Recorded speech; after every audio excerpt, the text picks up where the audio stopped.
The crowds have been building up along Orchard Road as people soak in the Christmas cheer. Roads have been closed to facilitate movement in the area, with police saying they've enhanced patrols to ensure security and safety. Now, to tell us more, we're joined by CNA's Sabrina. Sabrina, how are the crowds going there? Is the situation gathering momentum? Well, I've been here since about 5 p.m. in the afternoon, and I can say with certainty that the crowd has been streaming in here non-stop since the afternoon. In fact, it has been only building up more and more, and you can probably see a lot of people running behind me right now, and there is a significant crowd gathered around the CNA crew outside at Ngee City here along the road. This road, of course, is one of the key roads here at Orchard Road, as the traffic here has been closed to allow shoppers to move more freely in the area, and there is also a Christmas flea market right outside here at Ngee City. So this is an area that is very popular and where a lot of shoppers have been congregating for the past few hours or so. Of course, for those who are interested in heading down and joining the party here, you can still do so. There's still a couple more hours before it ends. You can check out the crowds at Orchard website, and I just took a look on it for a few minutes before I went live, and many of the areas actually indicate orange, which means that it is very, very crowded. So for those that are coming down here, do take precaution as well. And I've also noticed quite a significant step up in terms of police and security officers patrolling around, and that is really to ensure the safety of the area, given the multitude of international incidents that have taken place during this festive year-end period. But many of the partygoers that I spoke to earlier today actually told me that they are undeterred. So let's have a listen to what they have to say. Singapore is quite a safe place. There's a lot of police patrolling, especially today, so I think it's perfectly safe. I mean, if it gets too packed, we might head home a bit earlier, but if it's still manageable like this, then we will stay out a bit longer. Yeah, we can definitely see the people over your shoulder there, Sabrina. So what can they expect from the party tonight? Well, the party here is happening in full swing and will be in full swing until about after midnight. So there, it's really something for everyone. I've seen face painting. I've seen families decked out in, different festive outfits in their full festive gear. There's also balloon sculpting. Lots of little children have come up to me with their different balloon sculptures. And also we've seen, different live performances from Singaporean bands throughout the day. And the road to my right is also closed. And, there's a DJ booth set out so the crowd can kind of spread out over into the street and really soak in the atmosphere and enjoy the lights and the scenery of this area. So the police are also cautioning, for those who are wanting to head down over here to Orchard Road and spend the night and, enjoy the countdown later at midnight to Christmas. The Orchard MRT is expected to be very, very crowded, and several of the exits will be closed to facilitate the crowd movement. So the police is advising the public who still want to come down to make alternative arrangements or to consider taking the Somerset MRT instead.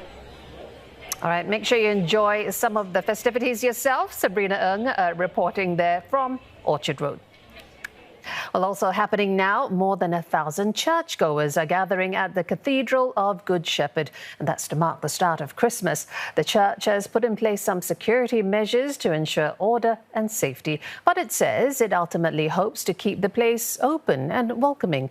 To tell us more, CNA's Metteo joins us live from the cathedral itself. Rebecca, what's happening at the church that you've seen tonight? Yes, Joel, it's just a couple of hours away from the midnight mass that will happen at 12 a.m. But right now, the 9 p.m. mass is still happening, but I'm expecting it to end pretty soon. And you can, I must tell you that the church is filled to the brim. But the first Christmas Eve mass actually happened at around 5 p.m. But I saw people streaming into the cathedral as early as 3 p.m. They were singing along to Christmas tunes as they walked in. And the church got filled up, and there were seats in front of the church. Those got filled up too, and people started standing around the church, and soon it was a very packed church. Now, this cathedral seating capacity is around 900, but by the looks of things, I think there are easily more than 1,000 people here right now. And I can expect, and this is Singapore's oldest Roman Catholic church, and you can really feel the occasion here if you are here right now, is that you can see all the lights and you can hear the hymns in the background.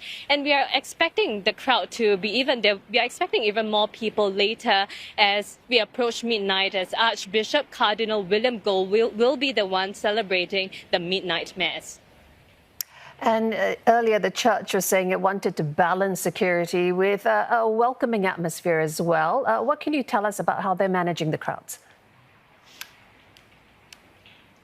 Yeah, absolutely. There are security measures around the church. There are volunteers walking around, and they have also been told to keep an eye out on anything suspicious or any person who is suspicious, but there are no security booths set up per se. And these volunteers, they are mainly focusing on ushering people into the church and managing the crowd who have gathered outside the church. But these volunteers, they are actually trained to respond to emergency. But for a little bit of context as to why these security measures are still important, just Sunday we saw a 26-year-old Singaporean man arrested for over a suspicious item that looked like an explosive device, and he has since been charged for making a false threat of a terrorist act. And police said that the item had no explosive elements and that they believe that this was and that he acted alone and that this was not religiously motivated, and it also is not an act of terror. Now, there were other incidents in the past. A parish priest was stabbed, and more recently a suspicious item was sent to the mosque.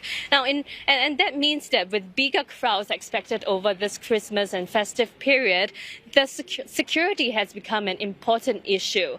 I spoke to some churchgoers earlier on just to find out what they think about the security measures on the ground today. Let's have a listen.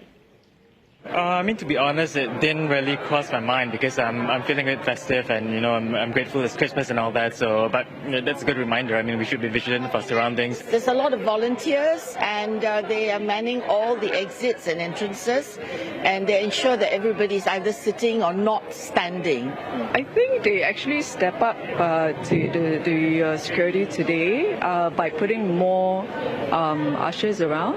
I think there wasn't any threat at all, so I think they managed it pretty well.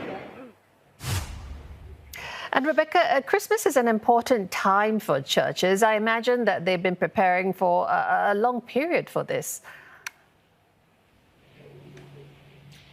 That's right, Joel. Earlier on, I spoke to the Associate Director of Crisis Communications, and he told me that the Archdiocese actually started earlier this year on a security-focused program, and they worked with the police on its cause and vetting its cause and its participants. And so they have rolled this out to just over 20 of 32 Singapore Catholic churches, and they say that the effort will continue. They've also been sending out advisories to various churches to remind them to review their evacuation plans, test the emergency equipment, and also in general make sure that the teams on the ground are prepared for any situation that could happen. Let's have a listen.